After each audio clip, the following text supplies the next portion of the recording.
Lunes 25 de marzo, saludos señoras, señores, bienvenidos como cada día a este espacio, a esta revista de prensa.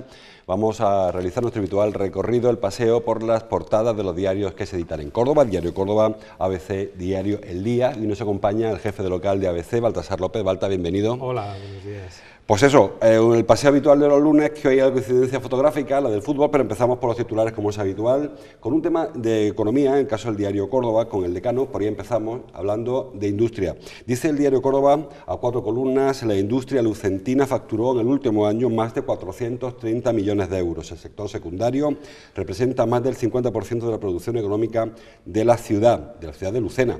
El frío y la climatización industrial aportaron 324 millones en el año 2018.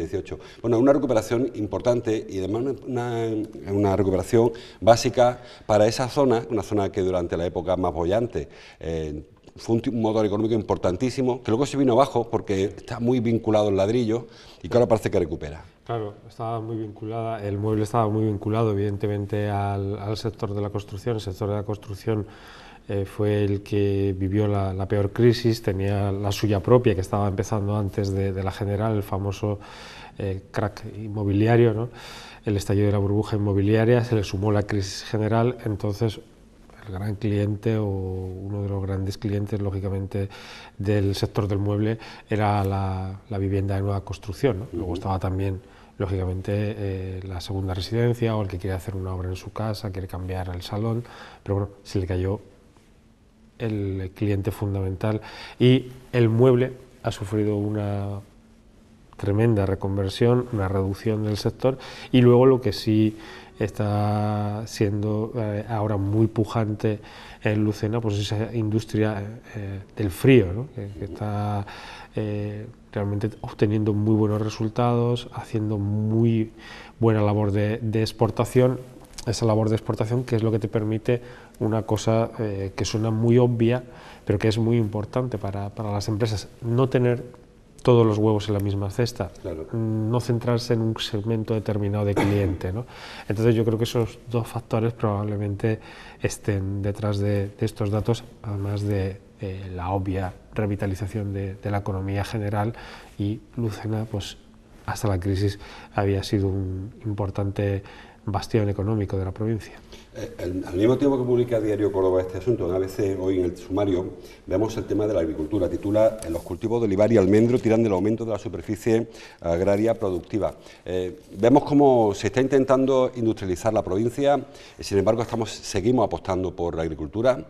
Córdoba, la capital, vive del sector terciario, del sector servicios, hostelería fundamentalmente. La provincia sigue siendo agrícola, excepto algunas pinceladas que vemos en la zona de la Subetica, en Lucena en concreto, y algo muy poquito en Pedroches, en el entorno de Cova. Pero parece que había que intentar diversificar más y apostar por la industrialización. Sí, bueno, yo creo que aquí hay que distinguir dos aspectos. Por un lado está la información de nuestro compañero Pablo Cruz, que es un aumento de las superficies dedicadas a la agricultura de un 0,6 entre 2018 y 2017. Puede parecer poco, pero es importante, porque frente a esa idea de que es un sector en retroceso, los datos no dicen eso. De ello tira fundamentalmente el olivar, que crece un 3% del último año, y el almendro, que a mucha distancia en número de hectáreas, pero es un cultivo emergente. Yo creo que aquí la clave está no en renunciar a la agricultura, que yo creo que sería un grave error, sino en dar el siguiente paso. Claro. Es decir, no quedarse solo en la agricultura, sino esa industria, efectivamente, vinculada al mundo de la agricultura, que siga creciendo. Ya hay exponentes muy importantes. Tú hablabas ahora del Máximo, ¿no? que es Cova, pero también tenemos importantes cooperativas aceiteras, por ejemplo, ¿no? Se trata de dar ese paso, un paso más allá, un paso que incida, por ejemplo, en factores como la venta en el aceite del producto embotellado y no a granel. Es decir, evidentemente, si no queda más remedio, hay que venderlo a granel. O sea, eso es claro, de perogrullo, ¿no? Pero avanzar en esos aspectos. Entonces, el hecho de que no solo se mantenga, sino que crezca la superficie agraria, yo lo veo positivo. Aparte, también no nos engañemos, siempre que se habla de un cambio de modelo productivo, eso no es una cosa que se puede hacer de un día para otro, y menos en los pueblos. En los pueblos hay mucha población ya con una cierta edad, que depende laboralmente de las campañas agrícolas, entonces eso no se puede transformar de un día para otro. Lo que sí hay que dar es pasos hacia esa transformación, hacia ese cambio de modelo, lógicamente, hacia una mayor industrialización de la provincia en otros sectores, el frío industrial que hablábamos antes, ¿no?, por ejemplo, pero dentro de la agricultura no perder lo básico, es decir, somos una provincia que puede ser considerada, por ejemplo, pues, como una de las despensas de España, sobre todo en determinados productos, seguir trabajando en esa dirección, y en el siguiente paso, la transformación. Y la transformación, cuanto más avanzada sea, cuanto mejor sea nuestro embotellado, cuanto mejor sea nuestro etiquetado, cuanto mejor podamos distinguirnos de otros productos, cuanto más podamos vender fuera, por esa misma idea que decíamos antes, tan básica pero tan fundamental, de no tener todos los huevos en la misma cesta, yo creo que es avanzar en el progreso de la provincia de Córdoba. Yo hice referencia a estos dos cultivos, el del olivar y el del almendro, porque hombre, un productor agrario no es una ONG, su misión no es dar empleo, pero es verdad que hace algunos años, décadas, había productos más sociales, hablamos del algodón, de la remolacha, donde había mucha mano de obra, el girasol. Ahora, sin embargo, estamos buscando productos, en este caso cosechas o explotaciones, que miran más la rentabilidad, que es lógica, yo entiendo que el empresario agrícola mire la rentabilidad, pero son cultivos con muy poca mano de obra. Bueno, yo creo que la agricultura no se libra de un proceso de mecanización, incluso robotización, ¿no?, que está habiendo en distintos sectores. Yo creo que precisamente ese es el siguiente paso que hay que dar, ¿no? Si necesitamos menos gente para la producción primaria, intentemos que parte al menos de esa gente se recoloque en industrias agroalimentarias, ¿no? Industrias agroalimentarias que estén fijadas al terreno, ¿no? Lo lógico es que la transformación de un producto pues se den buenas condiciones para hacerlas cerca del entorno donde se recoge, ¿no? Evidentemente también se puede exportar, como se hace, y luego transformar. Los italianos son unos artistas en eso, ¿no? Sí, en comprar aceite y venderlo ellos maravillosamente. Como si fuera suyo el doble precio. Pero bueno, puede ser una industria, la agroalimentaria, que ayude también a fijar la población sobre el terreno en cuanto a la robotización, la introducción de maquinaria en la agricultura, pues es un proceso imparable, ¿no? Lo mismo que sucede en la industria, lo mismo que sucede en la construcción. En Japón yo el otro día un reportaje en el que trabajaban 2 personas en el hotel y el resto eran robots, ¿no? Los robots, no pensemos robots como sí, humanoides, ¿no? Pero sino distintos tipos de robots. Incluso tú mismo habrás leído que ya hay experimentos de computadoras que realizan noticias, ¿no? Bueno, es el futuro. A ver cómo lo afirman. Yo decía esto porque lo que hemos visto en los últimos años es que cierran azucareras, cierran algodoneras, sí, que daban mucho trabajo, y había comarcas enteras que vivían de eso, ¿no? Ahora ha pasado al otro extremo, se recoge la aceituna, se malvende a Italia, eso además encarece el precio. En fin, según la campaña, claro, es decir, que ahí estamos muy expuestos a la meteorología, Bueno, siempre eso, el factor meteorológico siempre... Bueno, si una azucarera, ¿no? La azucarera trabaja... No, bueno, no, claro. me refería, yo estaba pensando, por ejemplo, cultivo, lo típico, claro. La naranja, Claro.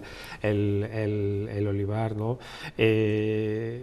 Son sectores que siempre están pendiente del cielo, ¿no? El Claro. cielo es lo que marca, ¿no? En el caso de las azucareras, pues no es así, ¿no? Pero yo insisto en que creo que lo fundamental en este caso es seguir avanzando, luego haciendo, como se está haciendo, cuestiones muy interesantes de I+D, por ejemplo, aquí en Córdoba, trabajando con el ajo negro, ¿no?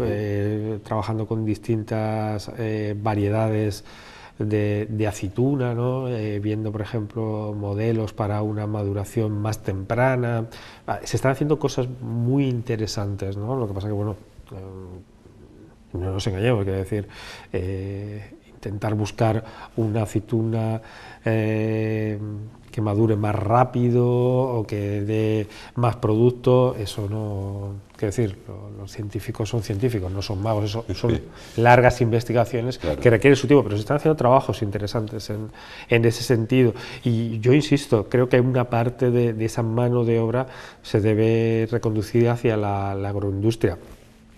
Otra, evidentemente, no se podrá, pero Córdoba tiene pendiente ese cambio de modelo productivo, que yo siempre que se habla de apostar por la industria, por ejemplo, apostar por las nuevas tecnologías, yo lo veo totalmente necesario, pero insisto, sin olvidarnos de la agricultura, que yo creo que nos puede seguir aportando muchísimo a nuestra economía provincial. Que además que no hay sustituto a corto plazo. O sea, No, está bueno, claro. eso está claro, son procesos largos de transición, de cambio de la economía, eso no va a pasar de un día para otro, y aunque sucediera tampoco arreglaría el paro. Aquí no van a venir 3 industrias de esas con chimeneas de 1.500 trabajadores, y aunque vinieran, insisto, desgraciadamente nuestro problema de paro es tal que 3 industrias de 1.500, evidentemente bienvenidas serían, pero no solucionarían. Son procesos largos de transformación en los que lo que hay que hacer es apostar. Lo que pasa es que a los poderes políticos en general, independientemente de la administración y el signo, se centran mucho en el corto plazo y les falta una visión más a largo plazo para facilitar esa transformación. ¿Cuánto tiempo llevamos hablando, por poner solamente un ejemplo, ¿no?, del potencial logístico de la capital? Décadas. Y no acaba de arrancar. Y no acaba de ponerse en carga ese valor. Nos cuesta cosas tan sencillas como dotarnos de un gran polígono. Gran polígono me refiero con esas grandes parcelas que necesitan ahora los grandes operadores logísticos para funcionar, ¿no? Eso es un cambio de modelo, ¿no? Pero quiero decir, si ya de por sí es largo, si a ti te cuesta mucho colaborar, contribuir desde los poderes públicos a esa transformación, pues va a llegar mucho más tarde, si llega. Hemos hablado del sector secundario en Lucena, hemos hablado del sector primario en el campo, el sector terciario, ahora también se da en los periódicos, en este caso el sumario del diario Córdoba, hablando del comercio. Córdoba, dice el diario Córdoba, Córdoba es la segunda capital con mayor densidad comercial, de Andalucía en este caso, justo detrás de Huelva, o solo por detrás de Huelva. Siempre se han quejado los comerciantes de cercanía, sobre todo, de un exceso de superficie comercial de grandes superficies. Además, en el caso de Córdoba, en esta estadística, está un poco tramposa, porque incluye a capitales con una área metropolitana grande, donde se ubican otras superficies. En Córdoba todas están en el casco urbano, o sea, la capital de Córdoba, toda su área comercial, porque en Sevilla sabemos que hay en Dos Hermanas, que hay en Camas, en Málaga también hay en Torremolinos, en Córdoba que están todas en la capital, con lo cual ese porcentaje es especialmente peligroso para el pequeño comercio. Sí, yo creo que aquí hay que distinguir dos cuestiones. La encuesta, perdón, la estadística es una estadística, si mal no he leído, oficial, con lo cual, bueno, no hay que dudar de ella, pero hay que tener en cuenta que mercado debe haber, porque tenemos 2 proyectos, al menos 2. Rabadales Plaza y el nuevo de la carretera de Palma, que es de un tamaño un poco menor, pero bueno, están ahí, entonces tienen que ver mercado. Quiero decir, estos señores no son unos señores que se levanten una mañana y digan voy a hacer una mediana superficie comercial en la carretera de Palma. ¿Por qué? ¿Por qué? Porque se me ha ocurrido. No, esta gente hace sus estudios, evidentemente son prospecciones de mercado, siempre se pueden cometer errores, pero cuando hay un operador y otro operador, en este caso uno para la carretera de Palma, otro para Rabadales Plaza, que ven hueco, pues lógicamente tiene que haberlo, ¿no? En cuanto a la cohabitación entre las distintas formas de comercio, hombre, yo sinceramente, y con el debido respeto hacia la posición de todo el mundo, quiero decir, pelearte porque no te pongan una gran superficie, pero sí que tienes por ejemplo, a Amazon vendiendo digitalmente, quiero decir. Sí. Yo creo que lo que necesita el comercio de cercanía es, sí, ¿por qué no? Claro, ayudas, pero ayudas para su transformación, quiero decir, ayudas para contribuir también a su cambio de mentalidad, a que se dé cuenta de que igual evidentemente una tienda pequeña no puede tener una tienda online, pero igual sí puede tener una página web en la que el cliente vea los productos que tiene. Es decir, intentar ponerle puertas al campo hoy en día. El proyecto del Cordel de Écija, si se materializa, también lleva una gran superficie comercial. Quiero decir, hueco hay. Entonces, ponerle puertas al campo, sí. Yo entiendo que el comercio pueda pedir medidas compensatorias, eso lo puedo entender, medidas de formación, medidas para su incorporación a mercados digitales, establecimientos que sean más grandes, incluso, lógicamente, poner en marcha sus tiendas electrónicas, ¿no? Todo eso lo entiendo. Ahora, decir no no porque es competencia, pero sí que ya hoy en día, quiero decir... Sí, pensar que te van a cerrar una gran superficie y van a ir a tu tienda a comprar, hoy por hoy es una quimera, porque no va a ocurrir. Hoy en día lo del comercio electrónico es muy complicado, y si no es Amazon, es el Corte Inglés que se está poniendo las pilas al máximo con Amazon, y si no otros operadores. Quiero decir, estamos en un mercado global en el que hace 20 años no podíamos ni soñarlo, pero hoy tú a través de tu ordenador compras un producto que ahora mismo se encuentra en Los Ángeles y lo vas a tener en tu casa en 72 horas. Quiero decir, y yo, sin embargo, estoy emperrado en que no habrá aquí al lado una gran superficie. No tiene mucho sentido. Yo creo que, aunque sea la segunda capital con mayor densidad comercial, está claro que hay operadores en el campo de la mediana y la gran superficie que ven todavía hueco para ello. Insisto, no estamos hablando de ocurrencias, sino de empresarios que hacen sus números y ven un hueco basado en unos cálculos fiables. Otra cosa es que luego pues vaya mejor o peor, ¿no? Aceptarán o no. Está claro que el comerciante, el pequeño comerciante o el de comercio de cercanía, tendría que mirar por qué le abandona el cliente y corregirlo. No pelearse, no intentar evitar la competencia porque va a llegar, por un lado o por otro va a llegarle. Hay que realizar avances, ¿no? Claro. Porque no puedes pretender seguir dando en el siglo XXI un servicio pues, con ideas como el siglo XX, ¿no? Es como la liberalización de horarios, llegará antes o después. Claro. Pues probablemente llegue por vía europea, llegue de repente cuando el sector no esté bien posicionado, y sin embargo pues podría ser una transición hacia la que podría ir, ¿no?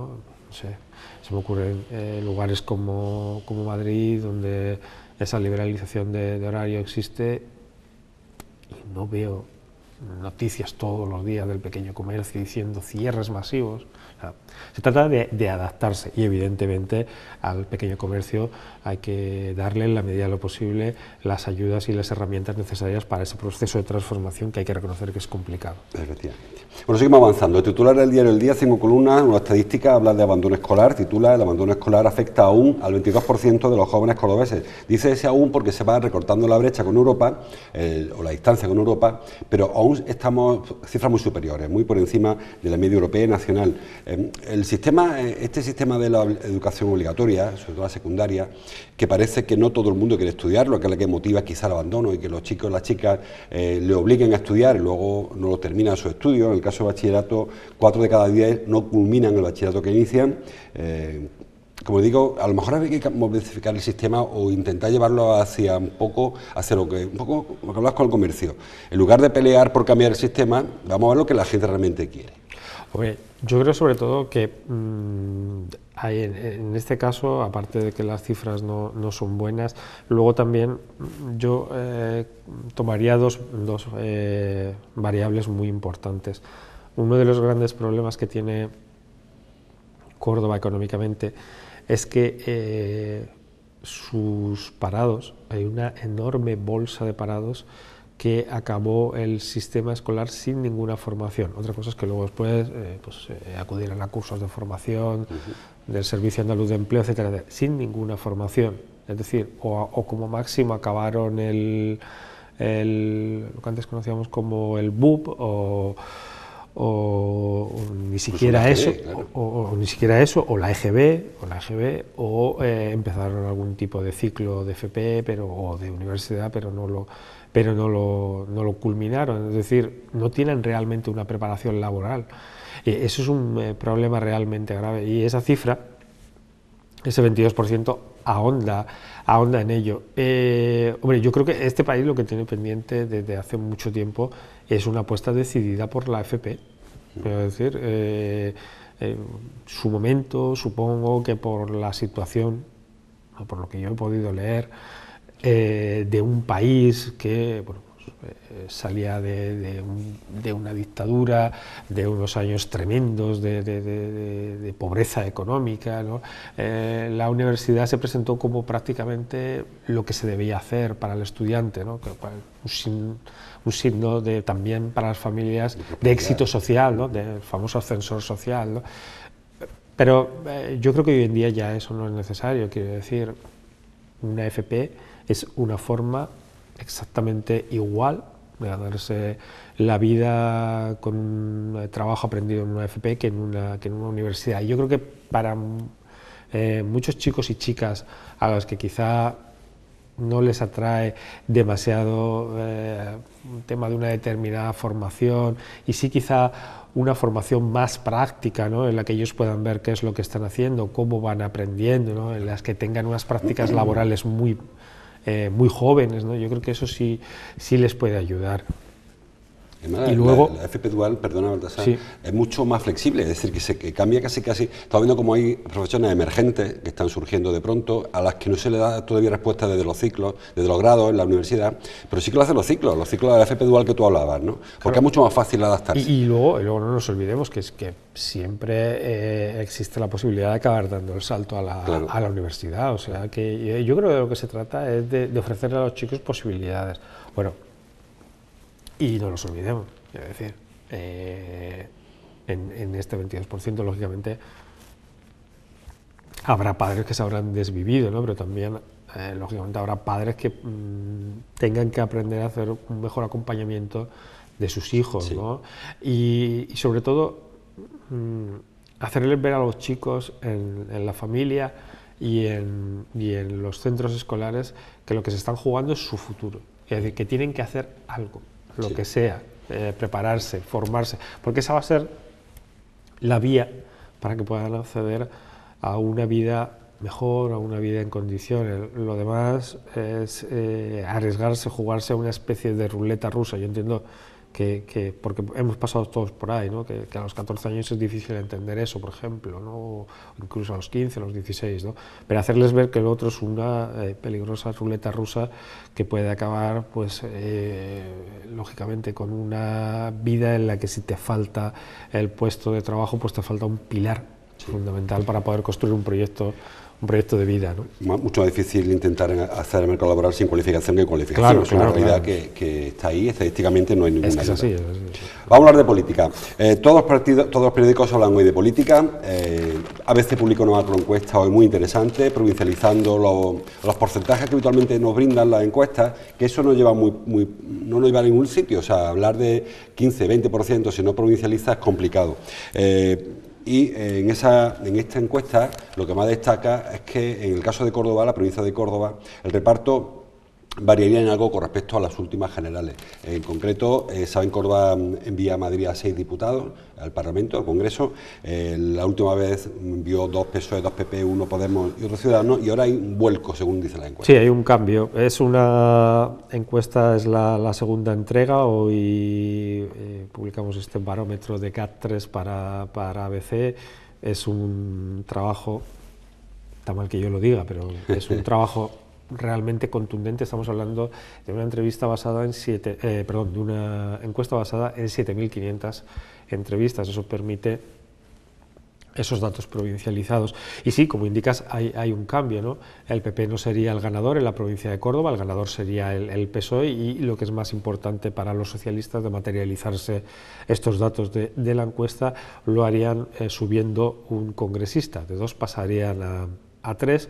Se lo quitarían a Unidas Podemos, y Ciudadanos repetiría el congresista que tiene ahora mismo, y Vox, pese a mostrar una línea emergente, un boom en su capacidad de respaldo, no conseguiría congresista por Córdoba. Ese es el resumen, con ya distintas variables que podemos analizar. Muy llamativo el tema del PSOE, muy llamativo la situación de Unidas Podemos, donde vamos camino de que Unidas Podemos pase a la historia como sinónimo de cuando la suma resta, ¿no? Una cosa paradójica, pero que está sucediendo, sí. Es decir, la suma de Podemos y de Izquierda Unida va restando. Yo creo que inicialmente esa resta se produjo por la suma, es decir, hubo sobre todo sectores de Izquierda Unida que no terminaron de ver esa unión. Hablamos, aunque los nuevos dirigentes de Izquierda Unida no se lo puedan creer, e incluso a veces adjuren de su pasado, hablamos de un partido como el Partido Comunista, que está detrás de Izquierda Unida con una larguísima tradición histórica. Sí. Cierto es que no vive su mejor momento, ni vivía su mejor momento antes de la aparición de Podemos, pero Ahí ha habido sectores que no han querido eso. También ha habido sectores de Podemos que no les convencía. Tampoco. Y a todo eso unimos ahora ya una situación de desequilibrio por muy distintos motivos de Podemos propiamente dicho, ¿no? Sí, de hecho, la famosa confluencia, cuando se inició este proceso preelectoral en el que hay concurrencia, primero la autonómica de diciembre, recuerden, luego las municipales de mayo y antes las generales, las europeas, todo apuntaba a que irían todos juntos, como con la autonómica, donde hubo una única formación que representó a Izquierda Unida, a Podemos y a Ganemos, todos juntos. Ahora, realmente a esta altura de partido, no sabremos todavía si van a ir juntos, bueno, si van de dos en dos, si van de tres en para tres. el votante de la izquierda alternativa, salvo que se produzca algún cambio muy significativo, la situación es realmente peculiar, ¿no? Porque ahora sí puede votar en las generales a Unidas Podemos, pero cuando llegue el momento de las municipales, si no hay un giro de 180 grados, va a poder votar la lista de Izquierda Unida, va a poder votar una lista de Podemos y va a poder votar la lista de Ganemos, donde hay una parte, el tema de prácticamente pues la parte local de la capital de Podemos, apoya a Ganemos. Es una situación realmente insólita, ¿no? No le ayuda, ¿no? Al votante de esa izquierda alternativa, pues lógicamente no le da ninguna fiabilidad, ¿no? O sea, yo me imagino ese cacao, ¿no? O sea, ahora vamos juntos aquí, pero aquí no somos capaces de ponernos de acuerdo. De todas formas, todo lo que está a la izquierda del PSOE en esta ciudad siempre han tenido enormes problemas. Quiero decir, antes lo que pasa es que las disputas eran internas en el seno de Izquierda Unida, sí. Ahora están más fragmentadas, pero es realmente llamativo que no sean capaces de llegar a un acuerdo, cuando luego, curiosamente, en el ayuntamiento, pues Ganemos ha votado en muchas ocasiones a favor del cogobierno, de hecho lo ha sustentado desde la oposición, ¿no? Más allá de las quejas luego sobre el cumplimiento de los compromisos, ¿no? Dice el diario Córdoba que los partidos se apuran hasta el final para presentar sus listas. Creo que acaba mañana, ha pasado el plazo, hoy creo que acaba el plazo para presentar las listas y aún no conocemos ni el cabeza de lista siquiera de Unidas Podemos, parece que será Martina, pero no está nada claro todavía ni que será el 2, porque hay un lío grande. Vox no ha dicho si se presenta o no por Córdoba, al Senado al menos, también había un intento del PP. Parece que están apurando mucho y en algunos casos, como ocurre con los emergentes o con los partidos más nuevos, porque faltan cuadros. O sea, Ciudadanos reconoce que no tiene suficientes cuadros para componer su lista de municipales, la lista del Congreso y del Senado. Vox le pasa 3/4 de lo mismo. Hombre, yo creo que aquí hay distintos. Lógicamente, por un lado están PSOE, PP, que la anunciaba ayer al completo, con María de Lao Redondo, que es la presidenta del PP de Lucena, y edil de Lucena, con Ana Tamayo, exedil en el número 3, una lista muy renovada. Lorite, que lo conocíamos ya como número 1. Bueno, sí, claro, y Lorite lógicamente como número 1, pero que también es una cara nueva en ese puesto, pero que es muy conocido porque, por ejemplo, ahora mismo pues, portavoz del PP en la Diputación, lleva 12 años en la Diputación, ha tenido responsabilidades el pasado mandato también en el gobierno de la Diputación, y yo creo que, bueno, esos dos partidos pues lo tienen muy claro. Unidas Podemos, pues es que, quiero decir, están con sus cosas, o sea, un poco. Y claro, Ciudadanos ya tiene a Marcial. Efectivamente. Y bueno, pues Vox lógicamente va a presentarse y en breve también pues hará público su candidato. El hecho de apurar, también estamos en un escenario pues realmente insólito, ¿no? Quiero decir, hace 3 años certificamos el fin de ese bipartidismo que teníamos, íbamos a un bipartidismo imperfecto, con 4 fuerzas, pero ahora resulta que tenemos 5, o sea, es muy complicado, ¿no? Y todos los partidos tienen situaciones muy convulsas, ¿no? Sí. O sea, todos vemos qué ha pasado con la lista del PSOE. Los susanistas que mandan en Córdoba y en Andalucía presentaron una, el primo de Zubosol de Ferraz se la cambió, Pablo Casado lógicamente mueve también piezas para situar a las personas con las que más sintonizan. No nos olvidemos de que Andrés Lorite, cuando Pablo Casado era uno más de los candidatos y no precisamente el que parecía favorito, Andrés Lorite estuvo apoyando. Fue el único que lo apoyó en Córdoba realmente. La cara más visible, ¿no? Sí. Entonces, bueno, todo esto ha obligado a apurar los tiempos y luego, lógicamente, pues Ciudadanos es que se ha visto inmerso en un proceso en el que tiene que ir en elecciones, tiene que ir a unas generales, lógicamente, a unas municipales con buenas expectativas.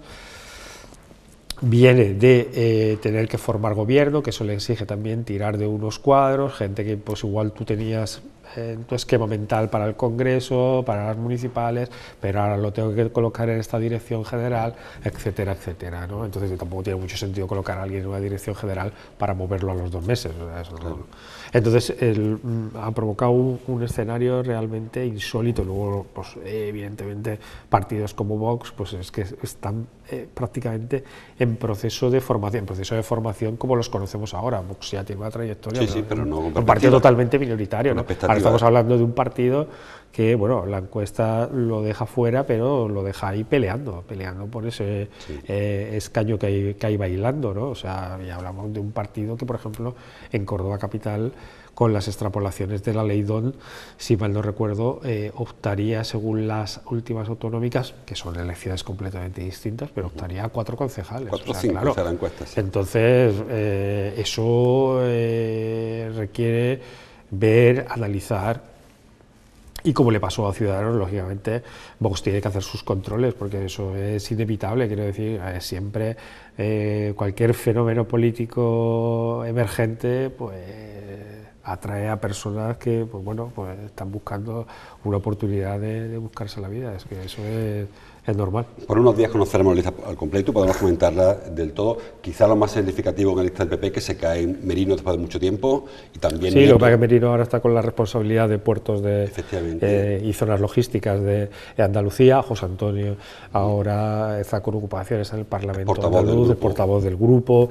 Yo creo que se ha juntado todo, ¿no? Se ha juntado un afán de renovación por parte de Casado y unos cambios. Hablábamos también de sus cuadros, claro. Aunque en el caso del PP son muchísimo más amplios, pero bueno, hablábamos de una reubicación, ¿no? Pues José Antonio Nieto ahora es el portavoz de los populares en el Parlamento, que no es un cargo ni muchísimo menos menor, teniendo en cuenta que es la formación que cogobierna con Ciudadanos, pero que pone al presidente. Sí. Rafael Merino está en una empresa importante como es la del tema de puertos y logística, que para Córdoba tiene gran importancia, porque ahí tenemos pendiente un impulso o un revulsivo para el área logística de Liguerón, que depende de la Junta. Todo eso va moviendo, lógicamente, las listas, aparte de, como es normal, pues un afán de renovación lógico de Pablo Casado, de querer rodearse de personas con las que sienta una mayor afinidad. Muchos temas culturales que no da tiempo a comentar ya. En el diario El Día, entrevista para Cecilia Roth, que ha recibido un homenaje en el Festival de Málaga de Cine, para Luis Landero, el poeta, que también presenta poemario, presenta libro. También referencia a la danza de San Benito en Ovejo. Nos queda 20 segundos para el deporte. Foto en el caso del Día y del Córdoba, foto pequeñita en ABC, el diario Córdoba, un punto en Cádiz para mantener la esperanza, titula. El diario El Día, más negativo el titular, de 1 en 1 no es suficiente, y el ABC más crítico. El Córdoba regala un punto en Cádiz y sigue como colista. Bueno, las cosas no es que se compliquen más, que como quedan menos partidos.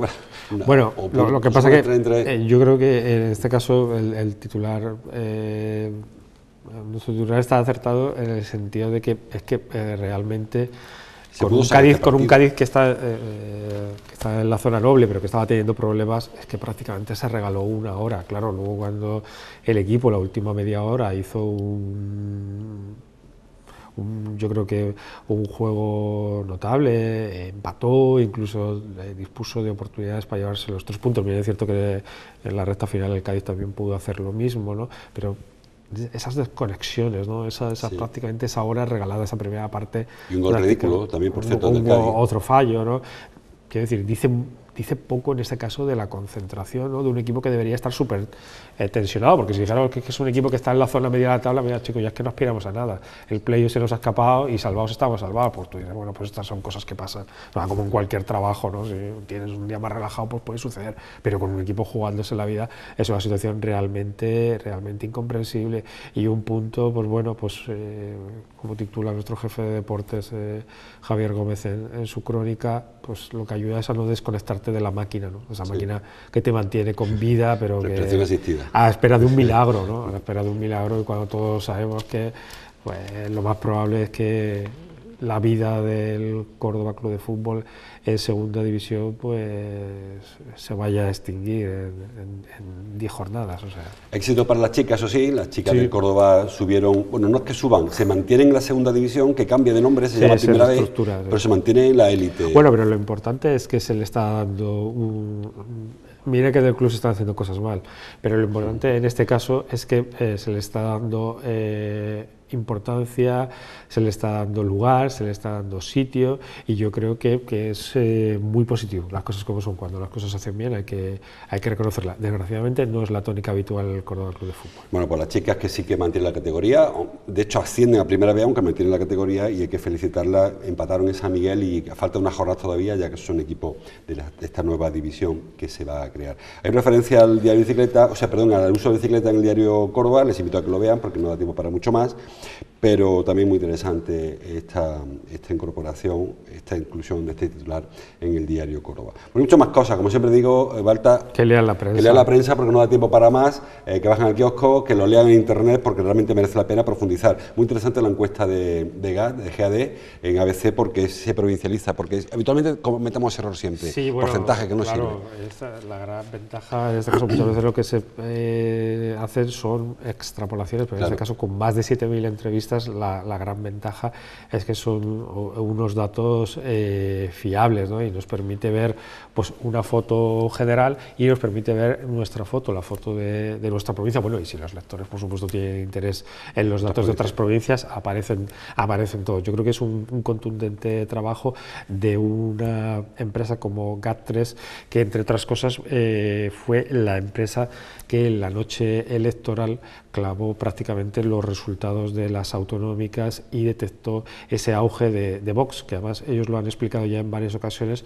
Lograron detectarlo prácticamente en la última semana, que fue cuando se produjo, pero por la absurda norma que hay en España, tratándonos un poco como si fuéramos niños chicos de no publicar encuestas la última semana, pues no pudo hacerlo. Entonces yo creo que la contundencia del trabajo con esas 7.000 entrevistas y el hecho de que sea GAT3, yo creo que a cualquier potencial lector interesado en la política le puede interesar mucho nuestro periódico hoy. Pues léalo. Gracias a Baltasar López, jefe de local de Diario ABC, por acompañarnos hoy en este paseo. Gracias a ustedes como cada día por estar, y le dejo con la promoción habitual de esta casa. Mañana martes seguiremos leyendo la prensa juntos si les apetece. Hasta entonces, como siempre, gracias por su atención.